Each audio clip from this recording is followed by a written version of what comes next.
नियत में खोट। गीता को जन्म से ही एक चीज उसके परिवार से मिली थी और वो थी जिम्मेदारी।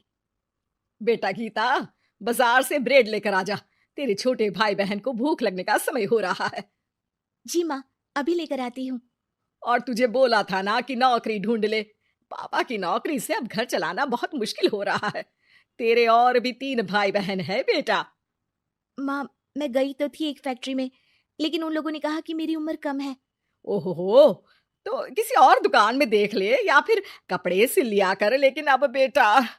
हाँ माँ, मैं तुझे समझ सकती हूँ। मैं कल फिर जाऊंगी। बेटा देख ले, पिता भी बुजुर्ग हो चले हैं। मैं कभी कभी सोचती हूँ कि 4 घर का काम पकड़ लूं, लेकिन ये समाज। गीता माँ को गले लगाकर वहां से चली जाती है। धीरे धीरे वक्त गुजरता है और गीता के पिता से भी काम नहीं हो पाता है। अरे गीता की माँ, अब काम करते हुए हाथ कांपते हैं। किसी भी बच्चे की शादी नहीं हुई है। चिंता होती है, पता नहीं घर कैसे चलेगा। तभी पास की मौसी उन लोगों के घर आती है। अरे गीता की माँ, चिंता ना करो, तुम लोगों की परेशानी का हल है मेरे पास। आओ बहन, क्या हाल है? कोई खजाना मिल गया क्या? अरे खजाना ही समझो। गीता की शादी के लिए एक लड़का है। लड़का अच्छी नौकरी करता है, अपने 2 मकान है, और शादी के बाद वो तुम लोगों का ख्याल भी रखेगा। ऐसा क्या देख लिया गीता में उसने जो इतना सब करने को तैयार है? अरे भाई साहब, अब आप लोगों से क्या छुपाना। लड़के की पहली बीवी का स्वर्गवास हो चुका है और 2 छोटे बच्चे भी हैं।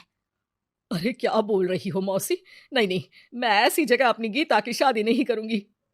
हाँ, मैं भी गीता को किसी ऐसे घर में नहीं भेजूंगा जहां 2 बच्चे पहले ही हो।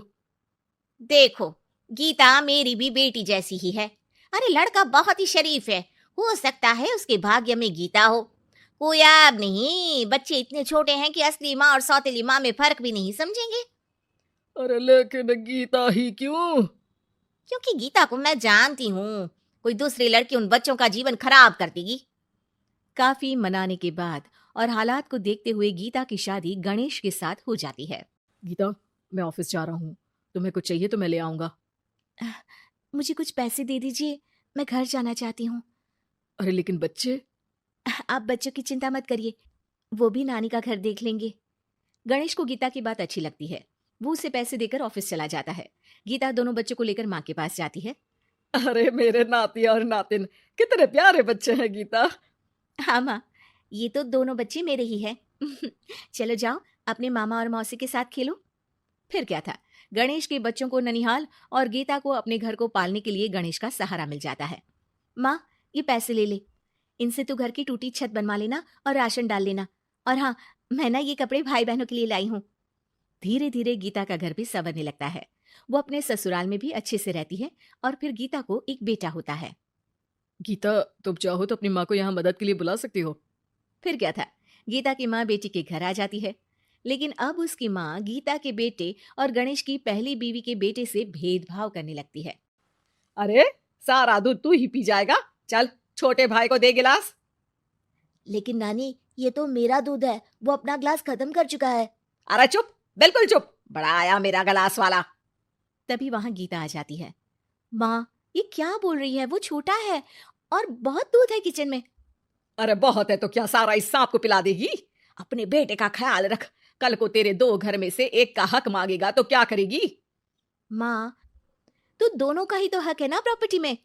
अरे ना बेटा, सारा हक इस छोटे का है। तू समझती नहीं, कल को बड़ा होकर ये तेरे बेटे को जान से भी तो मार सकता है।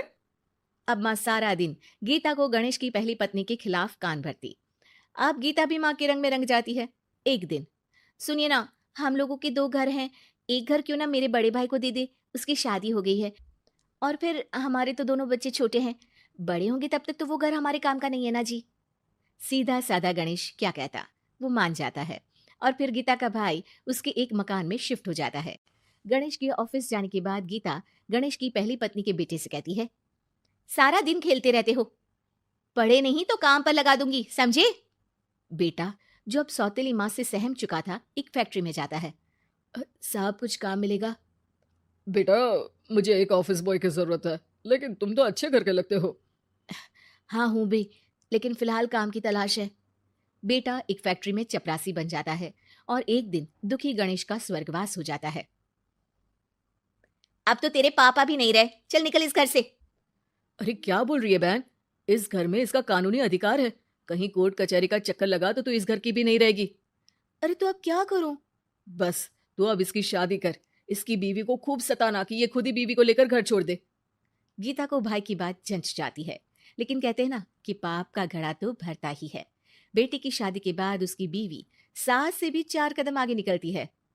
ए, क्या सारा दिन सोती रहती है? कोई काम नहीं है क्या? चल निकल इस घर से और अपने पति को भी लेती जा। हाँ हाँ तो चली जाती हूँ। वैसे भी ससुर जी के 2 मकान हैं, तो एक तो हमारा ही है। बस अब तो आप हमें अलग ही कर दो। आय हाय, कल की आई छोकरी मकान दे दूं? अरे वो तो मेरे भाई ने तेरे ससुर से खरीदा था पूरे नकद पैसों में। अच्छा, तो कागज दिखा दो और जो मकान बिकने में पैसा आया उसमें हिस्सा दो, तभी घर खाली करूंगी। सास का पारा 7वें आसमान में चढ़ जाता है, लेकिन करती भी तो क्या, ना तो उसके पास कागज थे और ना ही पैसे। और हाँ सासू माँ, वो मेरी शादी में जो भर भर के जेवर पहने थे ना आपने, वो भी इनकी असली माँ के हैं। उन जेवर पर भी मेरा अधिकार है। देखा था मैंने अपनी पहली सास के फोटो में वो गहने पहने हुई। कितनी सुंदर थी वो, कितना जच रहा था उन पर ये सब। सास तो बहू की बात सुनकर दंग रह जाती है। हे भगवान, ये तो बहुत ही तेज है। इससे पंगा लूंगी तो ना घर की रहूंगी ना गहनों की, और पैसे भी हाथ से चले गए। अब क्या था, गीता को सालों बाद उसका तोड़ मिल जाता है। अब घर में सुख शांति हो जाती है।